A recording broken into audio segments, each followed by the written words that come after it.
تو اللہ آپ سے دنیا نہیں چھڑوانا چاہتا. اللہ کہتا ہے میں نے دی ہے, ان نعمتوں سے لطف اندوز ہو, مجھے یاد تو رکھو نا. اے اللہ تجھے کیسے یاد رکھیں؟ اب یہ بات میری اب بس آخری ہے, کیسے یاد رکھنا ہے, اچھا انسان کیسے بننا ہے. تو اللہ نے کہا پبلک سے مت پوچھو, بیگم سے مت پوچھو, ابا سے مت پوچھو, پڑوسیوں سے مت پوچھو, گوروں سے مت پوچھو, میں تمہیں بتاؤں گا. اچھا انسان بننے کے لیے سب سے پہلی چیز ہے ایک اللہ پر ایمان. جو لوگ کہتے ہیں کائنات خود بخود بنی ہے دھماکے کے نتیجے میں, اور انسان بن گیا, آنکھ ناک کان آٹومیٹیکلی بن گئے, اللہ کہتے ہیں دھماکہ ہوا ہوگا. اللہ نے اس کی نفی نہیں کی, بلکہ قرآن میں اشارے ملتے ہیں کہ ہم اس کائنات میں وسعت پیدا کر رہے ہیں. اس سے پتہ چلتا ہے کہ کائنات پہلے جڑی ہوئی تھی. اولم یر الذین کفروا ان السماوات والارض کانتا رتقا, اللہ فرماتے ہیں کافر دیکھتے نہیں ہے کہ زمین اور آسمان پہلے بند تھے. ففتقناہما, ہم نے ان کو ایک دم, فت کہتے ہیں ایک دم کسی چیز کو پھاڑ ڈالنا. لیکن یہ خود بخود نہیں ہوا بھائی, یہ دھماکے آٹومیٹیکلی نہیں ہوئے, یہ کسی ذات نے کیے. آنکھ خود نہیں بن سکتی, ڈیجیٹل کیمرہ جو انسانی آنکھ کی کاپی ہے وہ خود نہیں بنا, تو جو اصل ہے وہ خود کیسے بن گئی؟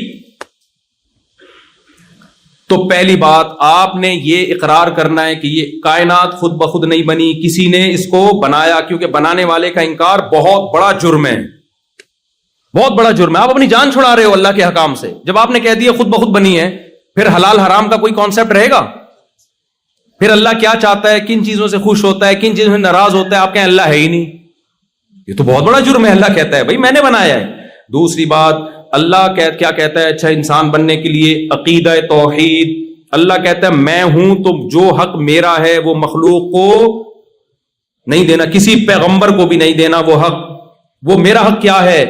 پکار کے لائق, عبادت کے لائق صرف میں ہوں. صرف یا اللہ مدد چلے گا, یا اللہ مدد کے علاوہ کوئی اور نعرہ اللہ قبول. جملہ کمپلیٹ کر دیا کرے کائنڈلی, یا ورنہ کسی ایئر ہوسٹس سے بیان کرواؤں گا. وہ اتنے کائنڈلی لگائے گی نا کہ سب مسلمان ہو جائیں گے. ہمارے وہ کائنڈلی میں وہ دم نہیں ہے نا, ہمیں اتنی تنخواہ نہیں مل رہی. اگر مجھے کوئی کہے مفتی صاحب بہت تمیز سے بیان کریں 1 کروڑ روپے ملیں گے, پھر دیکھو ذرا میری آواز بلند نہیں ہوگی. تو عقیدہ توحید پہ کمپرومائز نہیں کرو. اللہ کے بعد سب سے بڑا مقام پیغمبر کا ہے, مگر آپ مشکل کشا حاجت روا نہیں. کوئی قبر انسان کو نہیں کھلا سکتی, کوئی بزرگ انسان کو نہیں کھلا سکتے. تو دیکھو میرے پاس ایک فالج زدہ انسان کا فون آیا کہ میں علاج کراتے کراتے پریشان ہو گیا ہوں, علاج نہیں ہو رہا, مجھے کسی نے بتایا فلاں مزار پہ جانا ہے, وہاں بابا ہیں, وہ وہاں جاؤ گے تو ٹھیک ہو جاؤ گے.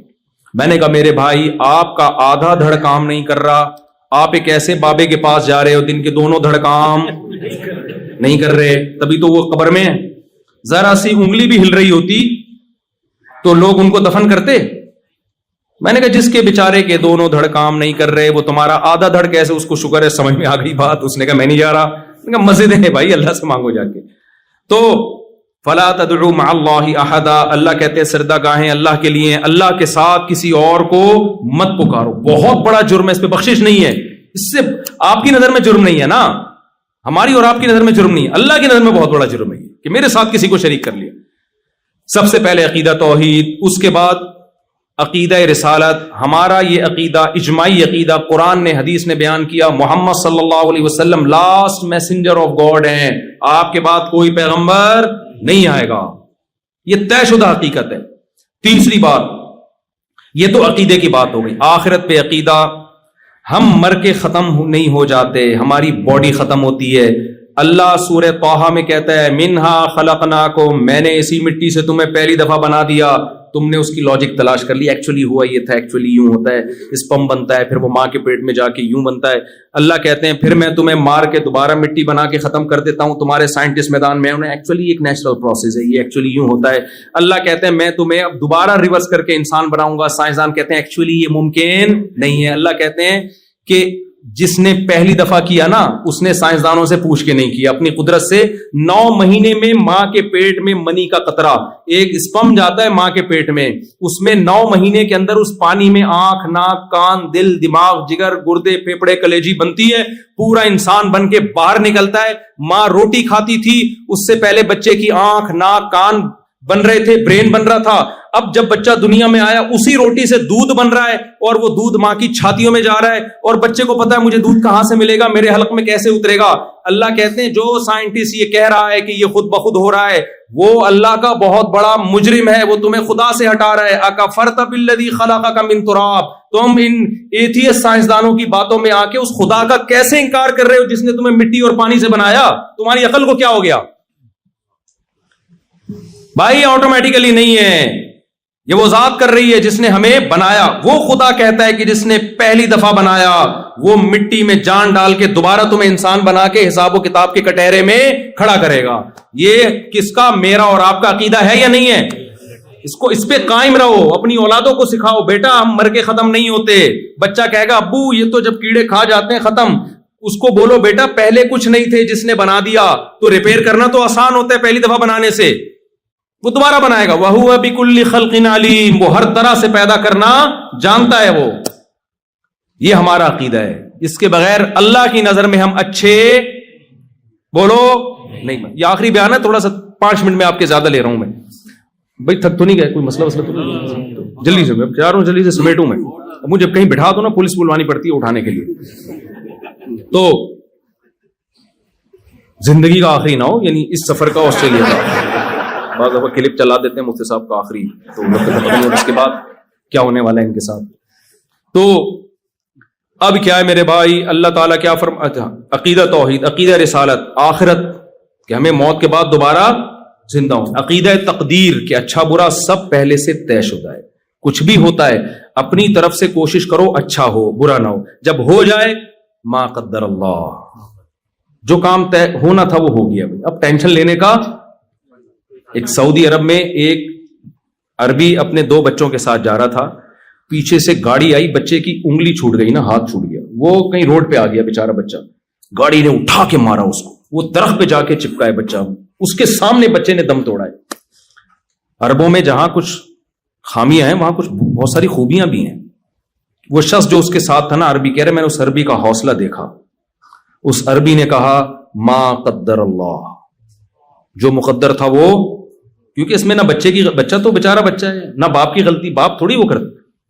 تو وہ گاڑی والا اٹھ کے آیا, اس نے کہا میں دیت دینے کے لیے تیار ہوں. اس نے کہا یار تمہاری کوئی غلطی نہیں ہے. اس کی غلطی بھی نہیں تھی گاڑی والے کی نا, وہ روڈ پہ بچہ خود ہی آ گیا. تو مسلمان کے لیے عقیدہ تقدیر کی بیس پہ بڑے بڑے غموں کو پی جانا آسان ہے. کبھی مسلمان خودکشی کی طرف نہیں جاتا. کہتا ہے یار جو مقدر میں تھا, جب میں نے دوسری کی نا پٹا, تو میں نے کہا ما قدر اللہ.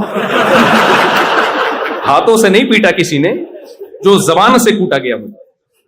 تو میں بھی یہی سوچ کے صبر کیا, بھائی مقدر میں تھی. اب مجھے سمجھ میں آ رہا تو خوش ہونے کا موقع ہے, غم کا موقع ہے. صبر والی آیتیں میں دیکھوں جا کے, یہ شکر والی بہت اب تک اس طرح کی کنفیوژن چل رہی ہے. خیر اب تو اللہ کا شکر ہے, شکر والی آیتیں زیادہ آ گئی ہے دماغ میں. تو ما قدر اللہ یہ لفظ اور یہ جملہ یاد کر لیں. ایک یہ, دوسرا جب بھی کوئی پریشانی ہو, انا للہ و انا الیہ راجعون, ہم اللہ کے غلام ہیں بھائی, ہمیں بنایا گیا ہے, ہم بنے نہیں ہیں. ہماری نہیں چلے گی, چلے گی کس کی؟ اس کی. ہم اللہ کے غلام. وَإِنَّا إِلَيْهِ رَاجِعُونَ, جانا کس کی طرف ہے؟ کیا مطلب؟ اس غم پہ صبر کریں گے اجر مل جائے گا. نبی نے فرمایا جس عورت کا ایک بچہ مر گیا, 2 بچے مر گئے, اس نے صبر کیا تو اللہ میں اس کے لیے جنت کی ضمانت لیتا ہوں. صبر, کیونکہ عورت کے لیے اس سے بڑا غم کوئی نہیں ہوتا. بھائی مسلمان نہیں خودکشی کی طرف جاتا. مسلمان کہتے ہیں یہ تو کس نے کی؟ یعقوب علیہ السلام سے زیادہ غم کسی کے پاس ہو سکتا ہے؟ اتنا محبوب بچہ گم ہو گیا بچپن میں, ساری زندگی اس کی یاد میں روتے رہے ہیں, زبان سے ناشکری کا ایک لفظ نہیں نکل رہا, ایک لفظ نہیں نکل رہا. دعائیں مانگتے رہے ساری زندگی, اور دعاؤں کا صلہ کیا ملا؟ دوسرا بچہ بھی گم گیا. لیکن کیا بھائی کون کر رہا ہے یہ؟ اللہ کر رہا ہے بھائی. اللہ کی ہم پہ چلے گی. ایک جملہ بھی ہم ہوتے, ہم کہتے لو دعائیں مانگ رہے ہیں, اور اللہ نے بجائے پہلا بچہ لوٹانے کے دوسرا بھی اٹھا لیا. یہ کیا ہے؟ مذہب چھوڑ دیتے ہیں لوگ, اسلام چھوڑ دیتے ہیں, اللہ کو برا بھلا کہنا شروع کر دیتے ہیں. بھائی وہ دعائیں, وہ کوئی روحانی عامل کے پاس نہیں کہ میرا ذائچہ نکال کے بچہ نکالو, کہاں ہے؟ کو پتا تو روحانی عاملوں کے پاس کچھ بھی نہیں ہوتا. کس سے دعا مانگی ہے؟ اللہ سے. بھائی صبر, فصبر جمیل, صبر جمیل اس صبر کو کہتے ہیں, ایسا صبر جس میں شکایت ذرا بھی نہ ہو. رو رہے ہیں, آنکھوں کی بینائی تک چلی گئی, زبان سے وہ نکلے گا جس پہ اللہ راضی ہوگا. جو غیر اختیاری غم ہوتا ہے وہ تو اختیار میں نہیں ہوتا نا، وہ تو محبت کی وجہ سے، وہ تو دینداروں کو بھی ہوتا ہے، وہ تو نیچرل ہے، وہ تو ہونا بھی چاہیے، نہ ہونا اس کی علامت ہے آپ کو محبت ہی نہیں تھی۔ تو زبان سے نہیں، کوئی خودکشی نہیں، کوئی ڈپریشن کے ڈاکٹر کے پاس نہیں گئے، نفسیاتی ڈاکٹر کے پاس، بھائی ان ڈاکٹروں کے پاس حل نہیں ہے ڈپریشن کا، ڈپریشن کا حل اللہ رسول کے پاس ہے۔ تو آپ نے عقیدہ تقدیر پہ بولو مضبوط ہونا ہے، اس سے آپ کو اسٹریس سے نجات ملے گی، ڈپریشن سے نجات ملے گی۔ ہاں اپنی حماقتوں کی وجہ سے جو مصیبتیں آ رہی ہیں اس میں تقدیر کا عقیدہ سوچنے کی اجازت نہیں ہے، اس میں توبہ استغفار۔ آپ نے کوئی الٹے کام کرنا شروع، سست پڑے ہوئے ہیں، کاروبار نہیں ہے کیونکہ ہل نہیں رہے، نہ پڑھ رہے ہیں، اور جب فاقے پڑھنا شروع ہوئے تانے، یار اللہ نے میرے مقدر میں روزی نہیں لکھی ہوئی، بھائی تو آپ اپنا پورا کام کرو، پھر تقدیر کا عقیدہ ہے۔ آپ ہی پوستیوں کی طرح پڑے ہوئے ہو تو پھر نہیں ہوتا یہ۔ چوتھا کام، اللہ نے جو سب سے زیادہ جس کو ویلیو دی ہے، جو اللہ کو مانتا ہے، قرآن میں جگہ جگہ عقیدہ توحید اور رسالت اور آخرت کے عقیدے اور تقدیر کے عقیدے کے بعد اللہ نے جس چیز کو سب سے زیادہ فوکس کیا ہے، نماز۔ یقیمون الصلاۃ، اللہ کہتے ہیں جو ہم پر ایمان رکھتے ہیں وہ نماز پڑھتے نہیں ہیں، قائم کرتے ہیں۔ پڑھنے اور قائم کرنے میں فرق ہے، ٹرخانے والی نماز پڑھی جاتی ہے، اور جو باقاعدہ جماعت کے ساتھ مسجد میں حاضری خشوع و خضوع کے ساتھ ہوتی ہے اس کو اقامت صلاۃ کہتے ہیں۔ جگہ جگہ قرآن اقامت صلاۃ کا حکم دیتا ہے، نماز پڑھنے کا حکم نہیں دیتا۔ بھائی اگر آپ مانتے ہو کہ اللہ نے ہمیں بنایا اور یہ نعمتیں اللہ نے ہمیں دی ہیں تو آپ کو 5 ٹائم مردوں کو مسجد میں حاضری دینی پڑے گی۔ آج سے عزم کرو، زمین آسمان ادھر سے ادھر ہو جائے، نماز ضائع نہیں۔ اللہ نے سفر میں آدھی کر دی ہے، قضا کرنے کی اجازت نہیں دی ہے۔ جہاز میں جب بیٹھو سفر میں، بھائی نماز کی ٹائم وضو کر کے بیٹھو، جہاز میں کھڑے ہو کے نماز پڑھنا فرض ہے، ممکن نہ ہو تو بیٹھ کے پڑھ لو احتیاطاً اس کو، کیونکہ فرض نماز کھڑے ہو کے ہوتی ہے، بیٹھ کے نہیں ہوتی فرض نماز۔ تو اب پڑھنے نہیں دیتے جہاز میں تو مجبوری ہے، قضا ہو رہی ہے تو پھر بیٹھ کے پڑھ لو، بہتر یہ ہے کہ اس کو پھر بعد میں لوٹا لو اس کو، لیکن قضا نہیں ہونے دینا کسی قیمت پہ۔ سمجھ میں آ رہی ہے بات؟ بعض علماء کہتے ہیں بہتر نہیں ہے، واجب ہے، اس کو لوٹانا پڑے گا آپ کو۔ خیر ابھی میں اس فقہی مسئلے کی بحث میں نہیں جاتا۔ تو کسی کی اگر نماز چھوڑنے کی اسلام میں کوئی گنجائش ہوتی تو میدان جنگ میں جب دشمن سے مقابلہ ہو رہا ہے، سفر بھی ہے جنگ بھی ہے، وہاں اللہ کہتے معاف ہے، نہ اللہ نے کہا نہیں۔ وَإِذَا كُنْتَ فِيهِمْ فَأَقَمْتَ لَهُمُ الصَّلَاةَ، اے نبی جب آپ ان میں موجود ہوں اور نماز کا ٹائم ہو جائے تو اس طرح سے نماز پڑھو، پورا طریقہ اللہ نے بتایا۔ پھر اللہ نے کہا اگر اتنا خوف ہے کہ گھوڑے سے اتر کے تم نے نیت باندھی تو تمہیں خوف ہے دشمن قتل کر دے گا، مجبوری میں پھر گھوڑے پہ بیٹھ کے نماز پڑھ لو، رخ قبلے کی طرف ہو۔ اللہ نے کہا اگر قبلے کی طرف رخ کر کے بھی خطرہ ہے کہ دشمن مار دے گا تو جہاں بھی رخ ہے، اَيْنَمَا تُوَلُّوا فَثَمَّ وَجْهُ اللَّهِ، جہاں رخ کرو گے وہاں اللہ ہے، تو تم وہیں جہاں بھی رخو وہیں منہ کر کے نماز پڑھ لو۔ اے اللہ تو ہمیں اتنی ٹینشن کیوں دے رہا ہے؟ سوال پیدا ہوتا ہے، جنگ کے بعد پڑھ لیں گے آرام سے۔ اللہ نے اگلی آیت میں فرمایا ان الصلاۃ کانت علی المؤمنین کتابا موقوتا۔ دیکھو اصل بات یہ میدان جنگ میں نماز کا حکم اس لیے دے رہے ہیں کہ صرف مسلمانوں پہ صرف نماز فرض نہیں ہے، مقررہ اوقات پہ فرض ہے۔ ٹائم چلا گیا تو نماز چلی گئی۔ لوگ آخر میں شام کو آ کے ساری نمازیں پڑھ رہے ہوتے ہیں، ایسا نہیں ہوتا بھائی، ہر نماز کا اپنا ایک بولو ٹائم، تو آپ اس ٹائم کی پابندی کرو۔ خواتین گھر میں نماز کا اہتمام کریں، جمعے میں الحمدللہ یہاں خواتین آتی ہیں نماز پڑھنے، جمعے میں مسجد میں آئے تاکہ مسجد سے ان کا رشتہ بولو نا مضبوط رہے۔ یہاں اگر خواتین مسجدوں میں نہیں آئیں تو ان کا رشتہ مسجد سے ٹوٹ جائے گا۔ اور عورت گھر میں بچوں کی تربیت کرتی ہے، آج کل تربیت اباؤں کے کنٹرول میں بہت کم ہے، ماؤں کا کنٹرول زیادہ ہے۔ ماں پردے دار ہوگی بچی پردہ کرے گی، ماں پردہ نہیں کرے گی بچیاں پردہ نہیں، وہ باپ کو بیوقوف سمجھنا شروع کر دیتی ہیں۔ تو خواتین کو اگر مسجد سے نہیں جوڑیں گے تو بڑا مسئلہ خراب ہو جائے گا۔ آگے جلدی ہے دو چار جلدی پکڑائی میں پتہ نہیں دوبارہ کب آئیں آپ لوگ۔ اور نماز قائم کرنا، چوتھی چیز اللہ نے چوتھے نمبر پہ جو سب سے زیادہ ویلیو دی ہے نا وہ زکوٰۃ اور صدقات و خیرات۔ مسلمان کنجوس بولو نہیں ہوتا، کسی کا حق نہیں دباتا، ایک درہم کسی کا لے کے مرتا نہیں ہے۔ نبی جس نے پیسہ کسی کا لیا ہو نا اس کے نماز جنازہ نہیں پڑھاتے تھے۔ جس کا کسی پہ قرضہ ہو نا، سوچو یار کیا سزا ہے یہ کہ پیغمبر نماز پڑھانے سے انکار کر، جب تک کوئی ذمہ داری نہیں لیتا کہ اس کا قرضہ میں ادا کروں گا۔ آپ نے فرمایا شہید کا ہر گناہ معاف ہوتا ہے، قرضہ معاف بولو نہیں۔ کتنا بڑا جرم ہے یار۔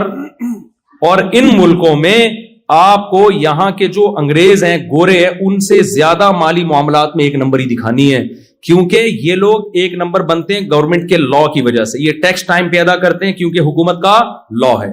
آپ جو ٹیکس ٹائم پہ ادا کرو گے صرف حکومت کا لا نہیں ہے بلکہ آپ کا ایگریمنٹ ہے گورنمنٹ سے. اور قرآن کہتا ہے جو ہم پر ایمان لاتے ہیں وہ معاہدوں اور ایگریمنٹ کو توڑتے نہیں ہیں. لِكُلِّ غَادِرٍ لِوَاءٌ يَوْمَ الْقِيَامَةِ، فرمایا جو معاہدہ کر کے توڑے گا قیامت میں ایک جھنڈا اس کے ہاتھ میں ہوگا، اس کو پکڑایا جائے گا تاکہ ساری دنیا کو پتا چلے یہ معاہدہ توڑنے والا آدمی ہے. حساب و کتاب سے پہلے نا ایک علامت لگا دی جائے گی، یہ جھنڈا پکڑ، یہ سارے غداروں کے ہاتھ میں جھنڈا ہے جو معاہدہ کر کے توڑتے تھے. اگر معاہدہ توڑنے کی کوئی گنجائش ہوتی، لوگ یہاں آتے ہیں معاہدے توڑ رہے ہوتے ہیں. دیکھو نبی صلی اللہ علیہ وسلم کے غیر مسلم سے معاہدہ ہوا مشرکین مکہ سے کہ یہاں سے کوئی کافر ہو کے وہاں جائے گا تم واپس نہیں کرو گے، وہاں سے کوئی مسلمان ہو کے ادھر آئے گا ہم فوراً واپس کر دیں گے. یہ معاہدہ مسلمانوں کے فیور میں نہیں تھا لیکن ہو گیا نا معاہدہ. ادھر سے حضرت ابو جندل اسلام قبول کر کے ادھر آئے، ہاتھوں میں بیڑیاں ہیں کیونکہ ان پہ ظلم ہو رہا تھا، بھاگ کے آئے تھے، فرار ہو کے آئے. مشرکین نے کہا آپ کے ایگریمنٹ ہوا ہے، وہاں سے جو آئے گا آپ واپس کریں گے. ابو جندل نے عرض کیا یا رسول اللہ مجھے ان کافروں کے حوالے کر رہے ہیں تو مجھے مار دیں گے. آپ خاموش ہیں اور پکڑ کے ان کے حوالے. کیوں؟ معاہدہ. مسلمان معاہدوں والذین ہم لاماناتہم وعہدہم راعون، اللہ کہتے ہیں جو ہم پر ایمان رکھتے ہیں وہ امانت میں خیانت نہیں کرتے اور وہ معاہدوں میں خلاف ورزی نہیں کرتے. 1 کھرب روپے بھی کوئی آپ کے پاس رکھوا دے اس کو اطمینان ہونا چاہیے کہ 1 روپیہ بھی اس سے نہیں نکالے گا. یہ اس کو کہتے ہیں 1 نمبر. سمجھتے ہو کہ نہیں سمجھتے؟ دیکھو ہمارے نبی صلی اللہ علیہ وسلم نے جب پہلی مرتبہ نبوت کا دعویٰ کیا تو آپ کے پاس 2 عمل تھے. ایک آپ کا کیریکٹر کہ آپ نے کبھی جھوٹ نہیں بولا، آپ نے کبھی امانت میں خیانت نہیں کی اور آپ نے کبھی کسی سے کیا ہوا ایگریمنٹ نہیں توڑا. یہ 3 عمل آپ کے پاس تھے. اور ایک عمل تھا آپ کی غار حرا کی عبادت. یہ بھی تھا کہ نہیں تھا؟ مشرکین کے پاس جب آپ نے نبوت کا اعلان کیا تو غار حرا کی عبادت کو پیش نہیں کیا. آپ نے فرمایا بتاؤ کیا تم نے مجھ سے کبھی جھوٹ سنا؟ انہوں نے کہا نہیں. یعنی آپ نے یہ ثابت کیا کہ میں صادق بھی ہوں اور امین بھی. اسی کو کیریکٹر کہتے ہیں نا. یار کیریکٹر لیس آدمی نہیں ہے، قابل اعتماد ہے، یعنی جھوٹ نہیں بولے گا اور 2 نمبری نہیں کرے گا. تو نبی نے اپنے کیریکٹر کو پیش کیا ہے. آپ جب یہاں غیر مسلم کے سامنے اسلام رکھو گے وہ آپ کے رمضان کو، آپ کے روزوں کو، آپ کی نماز، آپ کے حج عمرے کو نہیں دیکھے گا، وہ آپ کے کیریکٹر کو دیکھے گا کہ مالی لین دین میں کیسا ہے، لالچی تو نہیں ہے، ٹوپیاں کرانا تو نہیں جانتا، جھوٹ تو نہیں بولتا، معاہدوں کی خلاف ورزی تو نہیں کرتا. اگر اس میں آپ 1 نمبر ہوگے تو پھر آپ کی وہ حج اور نماز والی دعوت کو سنے گا. اس میں اگر آپ 1 نمبر نہیں ہیں تو پھر وہ آپ کی دعوت سننے کے لیے تیار نہیں ہوگا. کھوپڑی شریف میں بات آ رہی ہے کہ نہیں آ رہی ہے؟ قرآن نے عیسائیوں کی تعریف کی، یہودیوں کی بھی، کچھ یہودیوں عیسائیوں کی قرآن نے تعریف کی ہے. کیسے تعریف کی؟ وہاں بھی اللہ نے ان کے کریکٹر کی مثال دی ہے. فرمایا وَمِنْ أَهْلِ الْكِتَابِ مَنْ إِنْ تَأْمَنْهُ بِقِنْطَارٍ يُؤَدِّهِ إِلَيْكَ وَمِنْهُمْ مَنْ إِنْ تَأْمَنْهُ بِدِينَارٍ لَا يُؤَدِّي إِلَيْكَ. اہل کتاب میں یہودیوں اور عیسائیوں میں کچھ ایسے لوگ ہیں کہ تم ان کو 1 دینار $1 بھی دے دو گے نا آج کی زبان میں اعتماد کر کے، وہ واپس نہیں کریں گے جب تک سر پہ کھڑے نہیں رہو گے. ایسے برے لوگ بھی ہیں. اللہ نے کہا ان یہود و نصارہ میں ایسے اچھے لوگ بھی ہیں، سونے کا پہاڑ بھی رکھوا دو گے وہ پورا پورا لوٹا دے گا جب مانگو گے. تو اللہ نے بھی کیریکٹر کو بنیاد بنایا ہے، اچھائی اور برائی. اور بھی چیزیں ہیں لیکن اس کی بڑی ویلیو ہے اسلام میں. آج ہمارے یہاں نماز روزے کو تو حج کو تو فوکس کیا جاتا ہے، کیریکٹر کو فوکس نہیں کیا. بلکہ جتنا بڑا 2 نمبر ہو شوب سے بتاتا ہے میں نے فلاں کو ٹوپی کرائی. ہمارے ایک دوست چائنا گئے، ہول سیل پہ نا چیزیں بکتی ہیں چائنا میں، ماشاءاللہ ان کی داڑھی بھی اور بڑے نیک آدمی. چائنا جا کے کیا کر رہے ہیں وہ، مجھے ان کے پارٹنر نے بتایا کہ بھائی یار یہ تو ٹوپیوں کے علاوہ یہ تو پورا ٹوپیوں کا بزنس کر رہے ہیں وہاں پہ.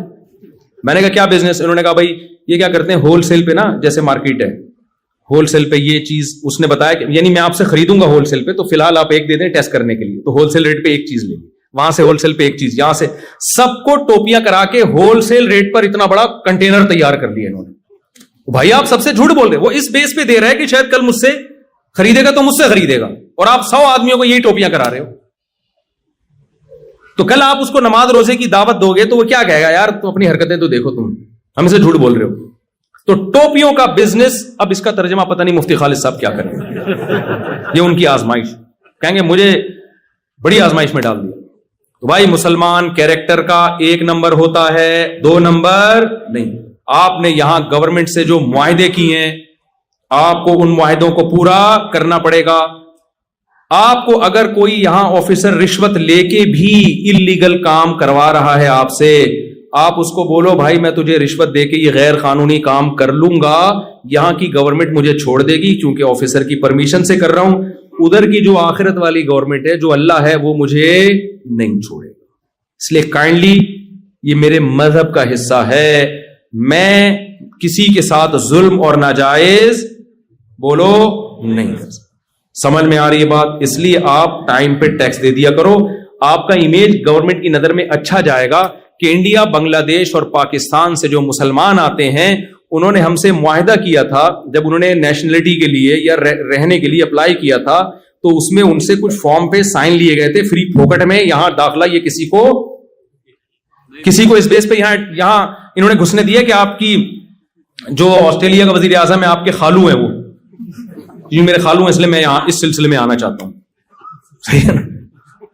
اب آپ جب گھر میں بیگم کے پاس جاؤ نا، تو آپ بولو میں اس سلسلے میں بیگم آپ سے ملاقات کے لیے حاضر ہوں کہ آپ میری وائف ہیں، ورنہ تو ٹائم دیتے نہیں نا آج کل لوگ بیویوں کو۔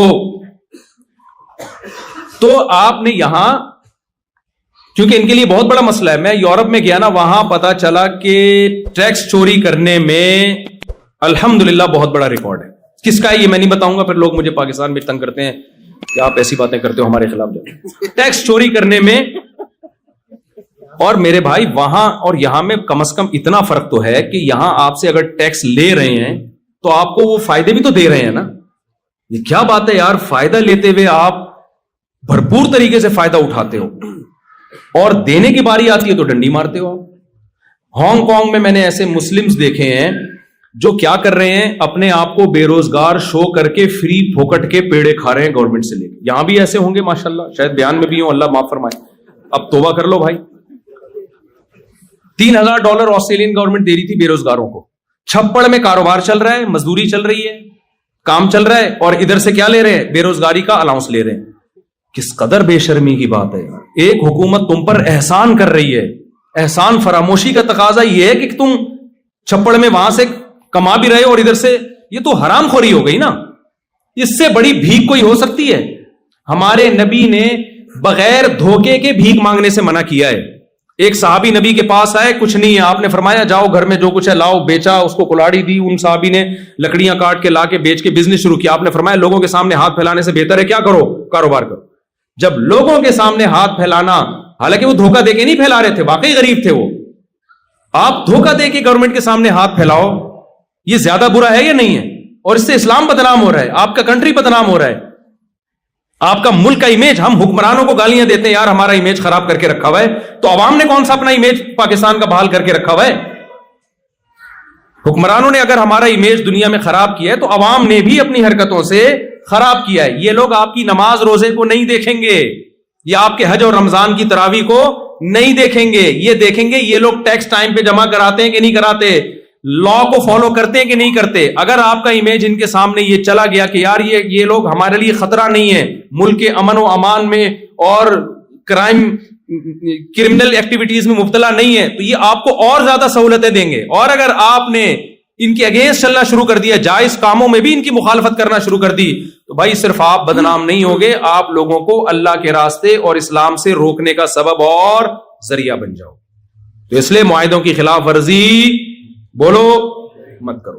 آخری بات، بس سچی مچی کی آخری، سچی مچی کی آخری وہ یہ ہے کہ اسلام نے آپ کو نماز کا حکم دیا، خرچ کرنے کا حکم دیا، آپ نے لوگوں پہ بھی خرچ کرنا ہے، مسجد میں بھی خرچ کرنا ہے، دینی مدرسوں پہ بھی، غیر مسلموں پہ بھی خرچ کرنا ہے۔ آپ کو کوئی ضرورت مند، کل مجھے کسی نے بتایا، عالم ہے وہ، علماء عالم تو نہیں، علماء کے ساتھ بیٹھتے ہیں، ایک گورے کو ضرورت تھی، کہتے ہیں میں نے اتنا خرچ کیا اس کے اوپر، وہ بڑا حیران ہو رہا تھا۔ بھائی ہر ایک پہ خرچ کرو، انسان پہ خرچ کرو، آپ مسلمان کنجوس نہیں ہوتا۔ اور ایک آخری بات کہ دیکھو اسلام میں اور جو غیر مسلم اور مسلم میں ایک بڑا فرق پتہ ہے کیا ہے؟ اسلام یہ چاہتا ہے کہ آپ کے ریلیشن ہو۔ جبکہ جو غیر مسلم ہے نا وہ انفرادی زندگی کی طرف جا رہے ہیں. انڈیویجول لائف ہونی چاہیے ہر ایک کی. سمجھتے ہو کہ نہیں سمجھتے؟ یہ بہت اہم بات ہے اور واقعی آخری ہے کہ وہ ان کے ہاں ریلیشن کی کوئی ویلیو بولو نہیں. میں اپنا کماتا ہوں، تم اپنا کماتی ہو، اپنی چائے خود بناؤ، میں اپنی چائے خود بناؤں گا. اور ابا اماں کا جو سیٹ اپ چل رہا ہے مارکیٹ میں وہ کوئی بہت زیادہ قابل تعریف نہیں ہے. ابا ہوتے بھی ہیں نہیں بھی ہوتے ہیں تو وہ ہونا نہ ہونا ابا کا کیا ہے، تقریباً برابر ہی ہے. اولڈ ہاؤس ٹھکانہ ہو سکتا ہے، کچھ لوگ گھر میں بھی رکھ لیتے ہیں. کوئی اتنا ویلیو نہیں ہے ان کے یہاں ان چیزوں کی. یہ ٹھیک ہے بھائی، ان کا مذہب ہے، جیسا ان کا مذہب ان کو کہتا ہے، ان کا کلچر کہتا ہے، چلتے رہیں. لیکن آپ یا تو ان کے کلچر کا کلمہ پڑھ لو یا اسلام کا کلمہ پڑھ لو. اسلام کا جب کلمہ پڑھو گے تو اسلام ریلیشن کا قائل ہے. خالق اور مخلوق کا مضبوط ریلیشن چاہتا ہے اسلام. آپ اللہ کو اپنی زندگی سے نہیں نکال سکتے. اس ریلیشن کے لیے اسلام نے کہا نماز پڑھو، حج کرو، زکوٰۃ دو، رمضان میں تراویح ہے، روزے ہیں اور صدقات و خیرات ہیں اللہ کی خاطر. یہ ساری ذکر اذکار ہے، یہ سب اللہ اور مخلوق کا ریلیشن درست کرنے کے لیے. پھر اللہ نے مخلوق کا آپس میں بھی ایک ریلیشن رکھا ہے. آپ اس ریلیشن سے دستبردار بولو نہیں. ان میں سب سے پہلے والدین، دادا دادی، نانا نانی. آپ ان کو اولڈ ہاؤس میں جمع نہیں کرا سکتے. دادا دادی، نانا نانی، ابا اماں غصے میں آپ کو ڈانٹتے ہیں، آپ غصے میں رپلائی نہیں کر سکتے. آپ نے ان کے سامنے اپنے بازوؤں کو ذلت سے جھکانا ہے، ایسا شو کرنا ہے میں غلام ہوں ان کا. یہ آپ کو کرنا پڑے گا اللہ کی خاطر. غصے کو پینا پڑے گا باپ اور ماں کے سامنے. پھر اللہ نے جو ریلیشن بنایا ہے آپ کی محبت کا، آپ کے نرم لہجے کا، ماں باپ کے بعد سب سے زیادہ مستحق آپ کی زوجہ ہے. نبی صلی اللہ علیہ وسلم نے فرمایا تم میں سب سے اچھے اخلاق اس کے سمجھے جائیں گے جو ایئر ہوسٹس ہے، نہ اس کے جو اپنی زوجہ کے ساتھ نرم لہجے میں بات کرتا ہے. اور عورت کے لیے اللہ نے شوہر کا حق بہت بڑا بنایا. ابھی کچھ دن پہلے خاتون کا فون آیا کہ ایکچولی میں اپنے ہسبینڈ سے ملک کا نام نہیں لینا چاہیے، وہ سمجھ جائیں گے میری بات ہو رہی ہے، آدھا تو نکل ہی گیا ہے، نکال ہی دیتا ہوں پورا. کینیڈا سے فون آیا، ٹھیک ہے نا. تو انہوں نے کہا کہ ایکچولی میں اپنے ہسبینڈ کے ساتھ نہیں رہنا چاہتی. وہ وجہ میں نے کہا کوئی وہ کورٹ سے خلا لے رہی. میں نے کہا کورٹ کا خلا اسلام کے اعتبار سے صحیح نہیں ہے. اگر باقی ظلم ہو رہا ہے تو پھر بتائیں. آپ کہہ رہی نہیں ظلم تو نہیں ہو رہا، میرا خرچہ بھی اٹھاتے ہیں اور کوئی ایسا مسئلہ نہیں ہے، لیکن ایکچولی میں نہیں رہنا چاہتی. 4-5 بچے بھی ہو گئے، میں نہیں رہنا چاہتی. میں نے کہا بھائی آپ نہیں لے سکتی کیونکہ طلاق کا اختیار اللہ نے اسلام میں کس کو دیا ہے؟ مرد کو دیا ہے. وہ ڈیورس دے گا تو طلاق ہوگی، ادروائز آپ کے پاس یہ رائٹ نہیں ہے. خواتین بہت غصہ کرتی ہیں اس بات پہ، حالانکہ اس میں عورت کا فائدہ ہے. کیونکہ اگر عورت کے پاس ڈیورس کا حق ہو تو پھر مرد اس پہ خرچ ہی نہیں کرے گا نا. وہ کہے گا یار کسی بھی وقت چھوڑ کے جا سکتی ہے. خیر یہاں کا لا کیا ہے؟ وہ یہاں کا لا ہے، لیکن اسلام کی میں بات کر رہا ہوں. اسلام یہ کہتا ہے کہ ڈیورس کا حق کس کے پاس ہے؟ مرد کے پاس ہے. تو میں نے کہا آپ کینیڈا کی گورنمنٹ سے آپ خلا لے لیں، وہاں کی گورنمنٹ کے حساب سے وہ خلا معتبر ہوگا، لیکن اکارڈنگ ٹو اسلام وہ معتبر نہیں ہوگا. پھر انہوں نے ایک مثال دی. دیکھیں جب ہم کسی کمپنی کو جوائن کرتے ہیں، یہ میں آپ کو بتا رہا ہوں آج کل جو سیکولر ذہنیت بن رہی ہے اور اسلام میں کیا فرق. ایکچولی ہم جب کسی کمپنی کو جوائن کرتے ہیں تو ہم اپنی مرضی سے آتے ہیں، پھر ہم جب چھوڑنا چاہتے ہیں تو ہمارا ایگریمنٹ ہوتا ہے، تو ہم جب چاہیں چھوڑتے ہیں اس کو. تو یہ شادی بھی تو ایک کانٹیکٹ ہے نا، ایگریمنٹ ہے نا کہ ہم دونوں اکٹھے لائف گزاریں گے، ہمارے غم اور خوشیوں میں شریک ہوں گے. تو اب میں اس کانٹریکٹ کو ختم کرنا چاہتی ہوں تو اس میں کیا خرابی ہے؟ میں نے کہا دیکھیں آپ کا جو میاں ہے وہ کمپنی نہیں ہے، وہ کوئی نیسلے کی کمپنی بولو یا شنگریلا کمپنی نہیں، وہ میاں ہے. وہ کہ کانٹریکٹ ہوا تھا، جب کانٹریکٹ ختم کر میاں بھی جب چھوڑنا چاہتا ہے نا تو اس کے لیے بھی ایک طریقہ رکھا ہے. ایک طلاق ہے، پھر دوسری ہے، اور اگلے طہر میں ہے، اسی وقت نہیں دینی. اور اس میں بھی پہلے اللہ نے کہا کہ خاندانوں کو بٹھاؤ، جوڑ کی کوشش کرو، وہ بھی ناکام ہوتی ہے. تو پھر جو ہے اور بہت سارے پروسیس اسلام نے بتائے ہیں، محبت سے وغیرہ، بستر الگ کر دو، روٹھ جاؤ. اس کے بعد جا کے پھر رکھا ہے کہ مجبوری ہو تو پھر ایک دفعہ، اور اس میں بھی رجوع کا حق رکھا ہے اگلے مہینے، 3 مہینے سے پہلے ایک پروسیس بیان کیا. اور اس کو بھی اس سارے پروسیس کے بعد بھی ناپسندیدہ کیا ہے کہ اچھا کام نہیں کر رہا ہے. کوئی اپریشیٹ ماشاءاللہ 6 عورتوں کو طلاقیں دے چکا ہے، اس کو ایوارڈ ملنا چاہیے. کوئی قابل تعریف کام بولو نہیں. اور آپ کے پاس تو رائٹ اس وقت ہے جب کوئی بیسک حقوق میں ڈنڈی مار رہا ہو، بیسک حقوق میں. تو اس کی بھی ایک ڈیٹیل ہے، ایسا نہیں ہے کہ وہ چھوٹی موٹی باتوں پہ جو ہے نا وہ کھلا لینا شروع کر دیں.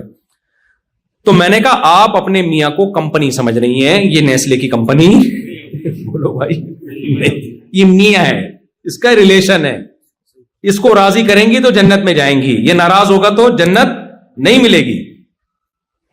تو آج ریلیشن کیا ہو رہے ہیں, ختم, میری مرضی. جب میں, کیونکہ ریلیشن کو توڑنے کے لیے قربانی نہیں دینی پڑتی, جوڑنے کے لیے قربانی دینی پڑتی ہے.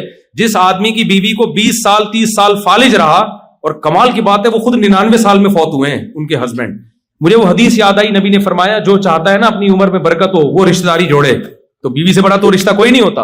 اس بندے نے 25-30 سال اپنی زوجہ کی خدمت کی بستر پہ, اللہ نے عمر کتنی لمبی دی, برکت دی عمر میں, اور بڑی اچھی لائف گزاری انہوں نے, خوش تھے. ہم کبھی بھی ٹینشن میں نہیں دیکھا ہم نے ان کو. ٹینشن میں ہوتے تو 99 سال میں مرتے کیا.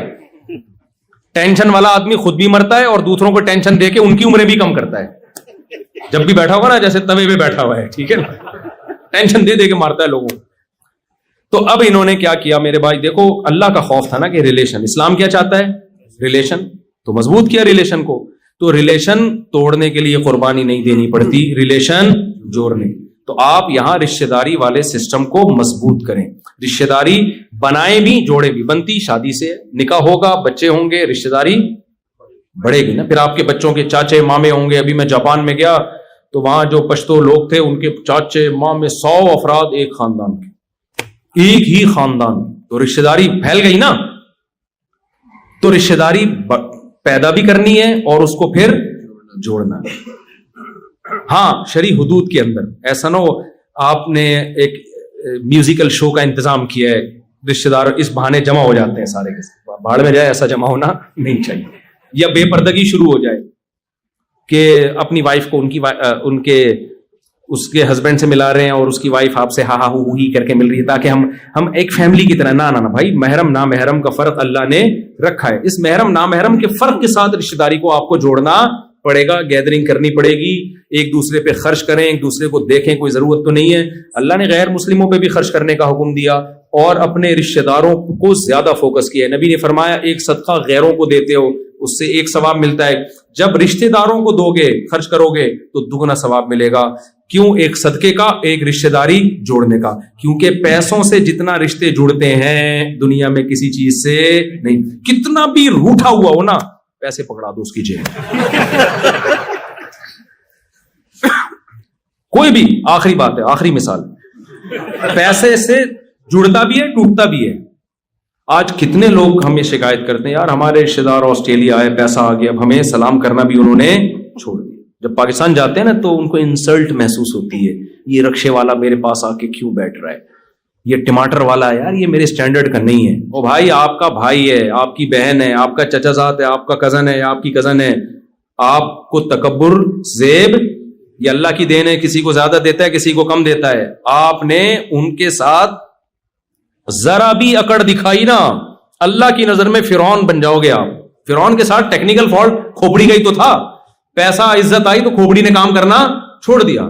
تو رشتہ دار ماں باپ کیسے ہی گنوار ہوں دیہاتی ہوں, آپ کتنے پڑھے لکھے ہو گئے بھائی, آپ ماں باپ سے آگے نہیں نکل سکتے. اصل انگلش آ جاتی ہے, ابا پنجابی بول رہے ہیں تو ابا ہی نہیں اچھے لگ رہے, یار یہ تو پینڈو ٹائپ کے ہیں, ان کو تو تمیز سے بات نہیں کرنا. او بھائی وہ آپ کا باپ ہے.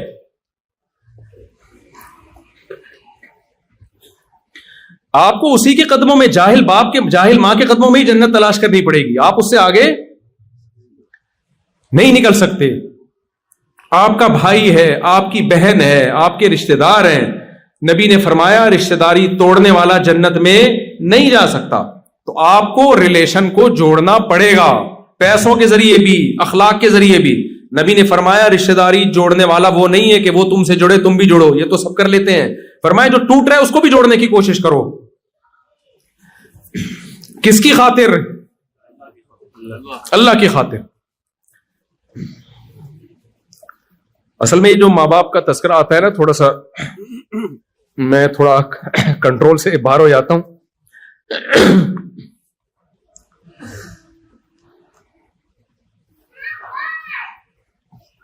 کیونکہ ہم نے تو دیکھا ہے نا ماں باپ کی محبت, تو مجھے بڑی حیرانگی ہوتی ہے کہ یار ماں باپ کو کیسے بھولتے ہیں لوگ. یعنی والدین سے زیادہ تو کوئی تصور کوئی محبت کی مثال دی نہیں جا سکتی, کوئی مثال نہیں دی جا سکتی. اس کو آ کے کیسے بولتے ہیں یار, میں تو یعنی بہت حیرانگی ہوتی ہے کہ ماں باپ کو کیسے بھول جاتے ہیں. ابھی کچھ دن پہلے کسی نے بتایا کہ کوئی خاتون اپنے ماں کو ڈانٹ رہی تھی. اس بیچاری سے امیگریشن میں کوئی اس کو نہیں آ رہا ہوگا بورڈنگ کارڈ کیسے لگایا جاتا ہے, پڑھی لکھی نہیں ہے, تو اس کو سنا رہی ہے, گھنٹے سے سمجھا رہی ہوں. تو یار یہ تم پڑھے لکھ گئے ہو, وہ تھوڑی پڑھے لکھے. ایک باپ نے, بوڑھے باپ نے اپنے بیٹے سے پوچھا بڑھاپے میں نا, کیونکہ آج کل اولادوں کے پاس, بوڑھے ماں باپ کے پاس بیٹھنے کا ٹائم نہیں, کہتے اتنی دیر میں ہم لائف کو انجوائے کر لیتے, ان کی بڑھاپے میں انسان کی عقل صحیح کام نہیں کرتی ہے. تو ایک بوڑھے باپ نے اپنے بچے سے پوچھا بیٹا یہ کیا, کوا بیٹھا ہوا تھا, بیٹے نے کہا کوا ہے. پھر بھول گیا بیچارہ, پھر دوبارہ پوچھا, 2-3 دفعہ پوچھا, بیٹے کا میٹر, کیونکہ پڑھا لکھا بہت ہے نا, ایجوکیشن ہے, اور فضول سوالات سے ڈپریشن میں جاتا ہے. یہ فضول سوالات سے کس میں جاتا ہے؟ اس نے اسکول میں پڑھا ہے کہ فضول باتیں نہیں کرنے دو, نہ کرو نہ کسی سے سنو. تو اس کو 2-3 دفعہ میں غصہ آ گیا, بولا اندھے ہو ابا, نظر نہیں آ رہا, 100 دفعہ بولا کوا ہے, کیوں دماغ کھا رہے ہو میرا. باپ کو نا اپنا واقعہ یاد آ گیا. اس نے کہا بیٹا جب تو چھوٹا تھا نا, تو نے 10 دفعہ پوچھا تھا, 10 دفعہ پوچھا تھا یہ کیا ہے, اور میری پیشانی پہ ایک دفعہ میں بھی لکیر بولو نہیں آئی. یہ ہوتا ہے. کتنا تنگ کرتے ہیں بچے ماں باپ کو. کیا ماں باپ عیدی سینٹر میں جمع کرا دیتے ہیں ان کو؟ وہ بھی تو کر سکتے تھے یار. یہ بہت تنگ کر رہا ہے. بیمار ہوتے ہیں بچے, سال سال تک بیمار رہتے ہیں, چیخنا چلانا, رات کو سونے نہیں دے رہے. کبھی ماں کو خیال آیا کہ عیدی سینٹر میں جمع کرا دوں؟ آپ کو کیسے خیال آتا ہے کہ بوڑھا ہو گیا تو اولڈ ہاؤس میں جمع کرا دوں اس کو میں؟ یہ کیسے خیال آ سکتا ہے بھائی آپ کو؟ وہ چیخ رہے تو آپ بھی چیخنا شروع کر دو اس کے سامنے. تو یہ اللہ کا حق ہے بھائی. یہ کس کا حق ہے؟ ماں باپ کی خدمت کرنا ماں باپ کا حق نہیں ہے. کس کا حق ہے؟ یہ اللہ کے کہنے پر ہم کر رہے ہوتے ہیں.